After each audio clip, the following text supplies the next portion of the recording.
वालेकुम नाज़रीन, मैं हूं आपका होस्ट महर वहीद आलम। आज मैं कसूर के इलाका बम्बा कलां में मौजूद हूं, जहां पर 3 छोटे भाइयों का एक बड़ा भाई जो घर का सिर्फ़ एक ही फ़र्द था जो कमाता था, वो एक गोदाम में काम करता था। गोदाम के मालिक ने उसके हाथों की उंगलियां काट दी, फिर उसके ख़िलाफ़ कोटरादा किशन थाना में बदफेली का मुकदमा दर्ज कर दिया। मज़ीद हम इन्हीं से जानने की कोशिश करेंगे कि इनका क्या कहना है।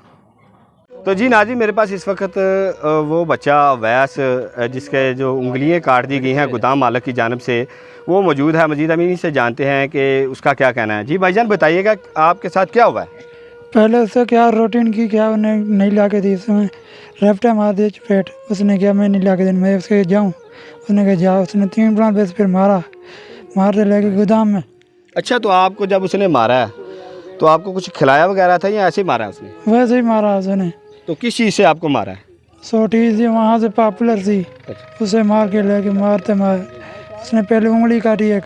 किस चीज़ से उंगली काटी उसने? उसने कुहाड़ी से काटी, उसमें बेहोश हो गया पहली में। तीसरी काटी उसको नहीं पता, तीसरी को उसने 3 काटियाँ, फिर मेरे को नहीं पता। उसमें वो बेहोश पा, फिर पुलिस आई, उन्होंने पानी फेंका, फिर होश आई। उसने कोई भी आपको चीज़ नहीं बताई जब उसने आपको मारा है? कोई चीज़, कोई गलती बंदे की होती है, बताता है कि आपकी ये गलती है, इस वजह से मैं आपको मार रहा हूँ? उसने कुछ नहीं बताया? नहीं, उसने कुछ नहीं बताया, उसने आके मार दिया। फिर उसने पिछला से नहीं गया कब। तो जी नाज़रीन, अब मेरे पास उस नौजवान बच्चे का वालिद मौजूद है। मज़ीद हम इनसे जानते हैं कि गोदाम मालिक के साथ इनका क्या कहना था गोदाम मालिक का जब इनसे बात हुई इनकी। तो भाईजान आप बताइएगा कि गोदाम मालिक है, उनके साथ आपकी क्या बातचीत हुई जिस वजह से उसने इन बच्चे के हाथ काटे? मैं एक दिन पहले उसके पास गया हूँ। मैंने कि मुझे पैसे दे दो, मेरा हालात बहुत डाउन है, मुझे पैसे दे दो। मैंने आपकी माँ की ख़त्म लगवाई तो वो भी किसी से पकड़ के लगवाई है। मैंने अपने बच्ची की शादी करनी है, मुझे पैसे दे दो।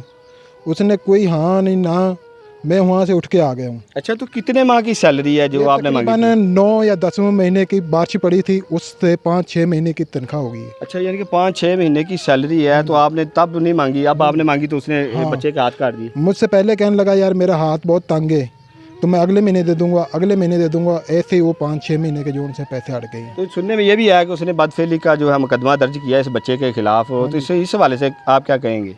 हम तो ये कहते हैं कि भाई हमें तो ये भी नहीं पता भी इसने किया है या नहीं किया है। उसने तो हमें ये भी नहीं पता लगा भी है पर्चा हुआ या नहीं हुआ। हमें तो ये पता लगा कि बच्चे के जोन से उंगली काटती हैं और उसको पुलिस ले गई है, आप उसके मगर आ जाओ। अच्छा, तो आप कोटरादा किशन पुलिस से कितना मुतमिन है कि ये आपके हक में जाएगी या नहीं जाएगी? हमें तो कोई इतबार नहीं हुआ। आज 19 दिन अपने 21 दिन हो चुके हैं। 21 दिन से हमें पुलिस वाले भी तंग कर रहे हैं और डॉक्टर जोन से हैं कच्ची कोठी वाले, वही भी। पुलिस वाले क्या कहते हैं, तंग करते हैं, क्या कहते हैं? वह कहते हैं हम तुम्हारे बच्चे को चुक लेंगे। और यहाँ आते हैं दूसरे दिन या तीसरे दिन आते हैं, आके कहते हैं हम तुम्हारे बच्चे को ले जाएंगे। फिर कहते हैं या तो खर्चा दो, नहीं दोगे तो हम। अच्छा, यानी कि जब आते हैं तो खर्चा लेने के लिए आते हैं, बच्चे को नहीं उठाते। यानी कि नाज़रीन, मैं आपको ये भी बताता चलूँ कि इस बच्चे के खिलाफ बदफेली का मुकदमा दर्ज किया हुआ है कोटरादा किशन पुलिस ने। तो जब भी यहाँ पर आते हैं तो इन्हीं से आप सुन सकते हैं कि उनका यही कहना है कि हमसे रकम लेते हैं। तो आज आए हैं, तो आज इन्होंने क्या कहा? अब भी हमसे कह रहे थे, हमने कही भी हम माड़े बंदे हैं, हम कहाँ से दें, हम तो बच्चे का इलाज भी नहीं करा सकते, हम कहाँ से दें। हम बच्चा ले जाओ, हमारे पास पैसा नहीं है। नाज़रीन, मेरे पास इस वक्त उस नौजवान के चचाजाद भाई हैं, वो मौजूद हैं। मज़ीद हम इनसे जानने की कोशिश करेंगे इस हवाले से कि उनका क्या कहना है। जी भाईजान, ये बताइएगा कि वाक़या ये कब पेश आया? अस्सलाम वालेकुम। ये जी 4 तारीख को वक़ूआ पेश आया, तकरीबन 4 से 6 के दरमियान में ये वक़ूआ पेश आया। तो ये बच्चा जौन सा है काम पे गया था, तो इसके वालिद साहब ने एक दिन पहले इसकी सैलरी का मुतालबा किया था कि इसके 5-6 माह के जौन सी सैलरी रुकी हुई थी। तो उसने कहा कि यार मैंने बच्ची की शादी करनी है, तो आप मुझे सैलरी दे दें इसकी। लेकिन उसने हाँ या ना में कोई जवाब नहीं दिया।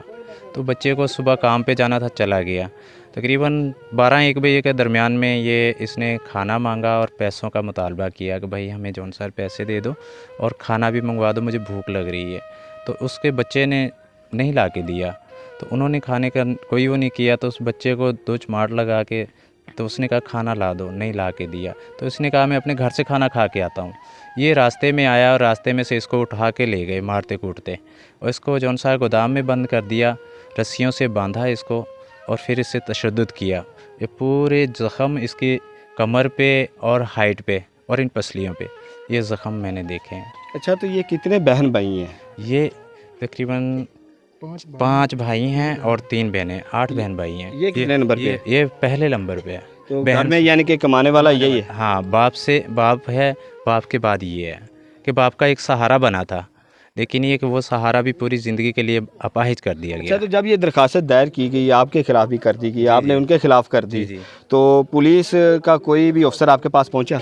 जी, हमारे पास कोई अफसर नहीं आया, कोई पुलिस का वो नहीं आया। सिर्फ हमें जौन सा है वहाँ से बच्चे को जब उठवाया तो 15 की कॉल पे बेदफेली के इल्ज़ाम में उठवाया बच्चे को, हमें खबर तक भी नहीं थी। उसके बाद जौन सा हमें कॉल आई तो पता चला यहाँ से कि भाई ऐसे ऐसे आपके बच्चे का हाथ काट दिया गया है। तो फिर यहाँ से भाई, मेरे छोटे भाई और वालिद साहब जो वो हॉस्पिटल में भागे, थाने में भागे, लेकिन एक हॉस्पिटल में इनको नहीं मिलने दिया, कोई इनसे कोई कोऑपरेट नहीं किया गया।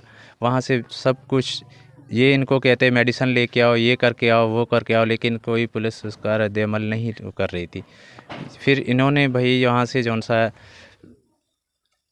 4 बजे तकरीबन 2 बजे 3 बजे यहाँ से वहाँ हॉस्पिटल से डिक्लेयर किया इनको करके, और लड़के को जौन सा है लॉकअप में जाके कोटरा दा किशन थाने में तो बंद। अब आप कसूर के डीपीओ को क्या पैगाम देना चाहेंगे पुलिस के हवाले से? पुलिस के हवाले से ये कहना चाहता हूँ कि भाई डीपीओ साहब इसका खुद एक्शन लें, क्योंकि यहाँ की कोटरा दा किशन की पुलिस ने हमें कोई भी रिस्पांस नहीं दिया।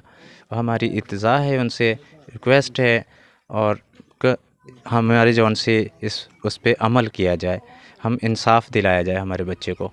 नाज़रीन, मेरे पास इस वक्त उस बच्चे का जो है, नौजवान बच्चे का जिसके हाथ काटे गए हैं, उसका कज़न मौजूद है जो इस केस को देख रहा है। मज़ीद हम इनसे जानने की कोशिश करेंगे इस हवाले से कि इनका क्या कहना है। जी भाईजान, बताइएगा ये वाक़या कैसे पेश आया?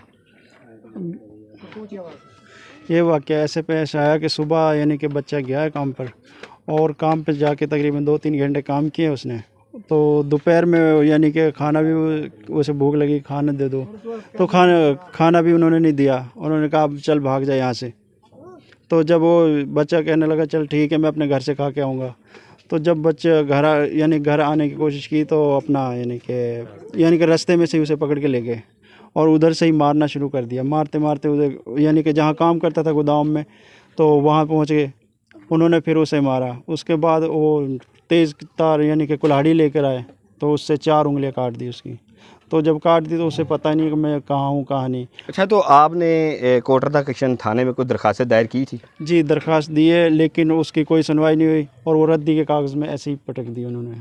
तो ये अब हम कुछ देर पहले हमने देखा कि पुलिस यहाँ पर पहुँची है, तो उन्होंने आपको कुछ कहा? क्या कहा उन्होंने यही कहा है कि भाई हम आपके बच्चे को 2 दिन की मोहलत देते हैं, वरना हम लेके जाएंगे, क्योंकि बदफेली का पर्चा उन्होंने दे दिया उसके। अच्छा, यानी कि बच्चे के ऊपर बदफेली का पर्चा भी है? जी। तो अब आप पुलिस से कितना मुतमिन है? पुलिस से हम कोई मुतमिन नहीं है, क्योंकि पुलिस आती है, हमें धमकाती है कि हम आपके बच्चे को ले जाएंगे, और क्या नाम है, और हमसे यानी कि ये खर्चा वगैरह लेके जाती है, कभी 1000 ले गए, 500 ले गए। हम गरीब आदमी हैं कि दिहाड़ी मजदूरी करने वाले, तो हमारे पास पैसे कहाँ से आए कि हम उनसे कहते हैं कि भाई हम कहाँ से दें। किसी से पकड़ लिए, उधारे वगैरह पकड़ के दे दिए, ऐसे ही प्रेशराइज़ करते हैं। और बाकी जो है कि भाई जो पॉलिटिकल के हैं, जो यानी कि अमीर आदमी जो हमारे इलाके के, वो भी उनके साथ मिले हुए हैं। अच्छा, तो बच्चे का मेडिकल आपने अभी तक करवाया कि नहीं?